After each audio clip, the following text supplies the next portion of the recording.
Hey everybody, welcome back to Nicsminibikes. It's a little windy today, but we're still gonna go ahead and make this video, and we're back on the Black Box Power project. If you haven't yet, hit that link down in the description. Go check out our merchandise. We got hats, shirts, hoodies, all kinds of cool stuff. Go get you something. So we have our Hoverheart MB001 here. We got the Black Box Dyno on it, and we got a Predator 212 Hemi installed in this bike. We've done a baseline with the stock engine. We've checked how much power we gained with an exhaust. We checked how much power we gained with an intake, such as this one here. And today we're going to leave that intake on there, and we're going to install an exhaust to go with it. I bought these parts separate from each other, but in the end it's essentially what a lot of places call their stage 1 kit. I don't usually go by stages. I just buy what I want and I use it. Leave me a comment down below and let me know your thoughts on stage kits 1, 2, 3, 4, 5 and so on. But that's enough of that. Let's get this exhaust put on real quick and see how or if our numbers change. All right, so we're not going to go too in depth on how to install this. It's 2 nuts. We're going to take these 2 nuts off, pull this off, and get the pipe on there.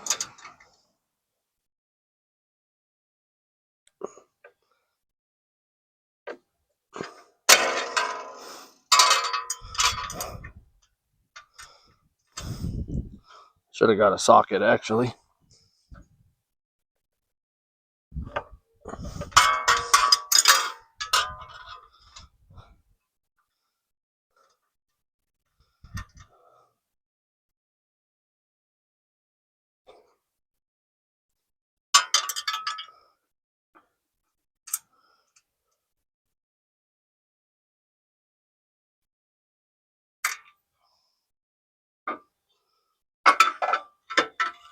And we don't need this anymore. Bear Dog does. My exhaust gasket's still on there, so we'll just put this in place, install our 2 nuts, and snug them down. There's no lock washers on these, which kind of surprises me a little bit, but that's all right. When I put this on there, I'm just gonna, you got movement like this. I am gonna push that exhaust up before I tighten it down, and then I'll just snug this up.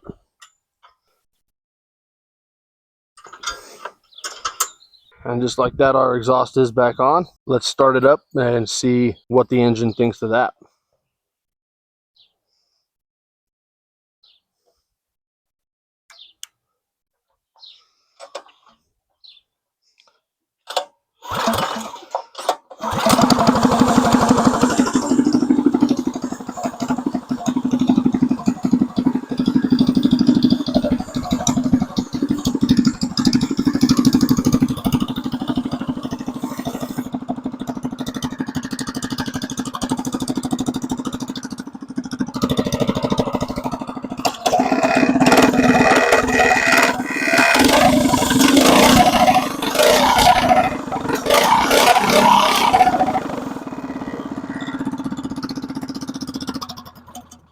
She seemed okay. She did go right to the governor basically, but there's really no load on it. So let's get the 360 camera on here, get this dyno set up, and take it for a test ride. See what we get.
All right, results are in.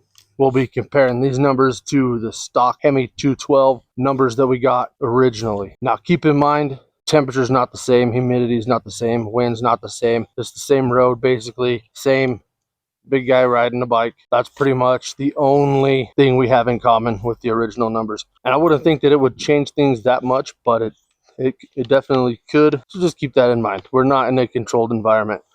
So stock, our Hemi's top speed was 34.5 miles an hour with the intake and the exhaust 34.3. Why we're not seeing an increase in speed is the governor. The governor's stopping us from going any faster. Our max RPM stock was 5,131 RPMs. Our RPM with this setup is 5,000 flat. Again, close enough to call it the same, really. I mean, max torque for stock was 11.5 at 2,659 RPMs. Our max torque with this setup was 13 flat at 2,731 RPMs. Our max horsepower stock was 6.5 at 4,059 RPMs, and our max horsepower with this setup was 8.4 at 4,136 RPMs. So all of our maxes happened below our max RPM. So really getting this motor to spin any faster isn't really going to matter. We'll probably see an increase in top speed, but we won't really see an increase in torque or horsepower, I don't think. So now on to our times. 30-foot stock engine took 1.4 seconds at 19.7 miles per hour. Our intake and exhaust, this setup we have here, 1.4 seconds again at 20.4 miles per hour. 60-foot stock, 2.2 seconds at 24.4 miles per hour. And this setup here was 2.2 seconds at 26 miles per hour. And our 100-foot for stock, 3.2 seconds at 28.5 miles per hour. And for this setup here was 3.2 seconds again at 31.6 miles per hour. It's interesting how we hit the same distances at the exact same time for both of those, the stock engine and the intake and exhaust mod. But all I can do is tell you what the black box told me, and that's what it told me, so that's what you get. Definitely feels better sitting, like, it feels better riding it. So the butt dyno says it's good. This says it's not much more than a stock engine. So those dyno runs is really the only thing this bike's been doing. So maybe we'll read that plug and make an adjustment to that carb if the plug says we need to. Otherwise, I think it's fine. So this Black Box Dyno project might take a back seat for a little while. I got some other things I want to do that I need to do, rather. I got some things coming up I need running bikes for, and I have two. I have two running bikes. This one and Ben's CT100U, and I need more. I need more running bikes for what we got coming. So what do you think we should do next to this? I kind of got an idea of where I want to go with it, but I'd like to see what you guys think, of course. Keeping in mind we're doing one thing at a time. I think the head's going to have to come off so I can determine what length rod I can get away with. That way we can start getting some billet parts on this, because if we're going to spin this without a governor, it's already hitting 5,000 plus RPMs, which is a little higher than I really like to run with stock parts. So I might do that off camera, then I can get the parts and we can go from there. The rod will be considered an upgrade, because if we can up the compression, it's obviously going to run better, hopefully. So yeah, make sure you hit that link down in the description. Go check out the merchandise. We got hats, shirts, hoodies, all kinds of cool stuff. Go get you something. And as always, make sure you like, share, hype the video, comment, and subscribe. It's free for you. It helps us out. We appreciate you being here, and we'll catch you on the next one.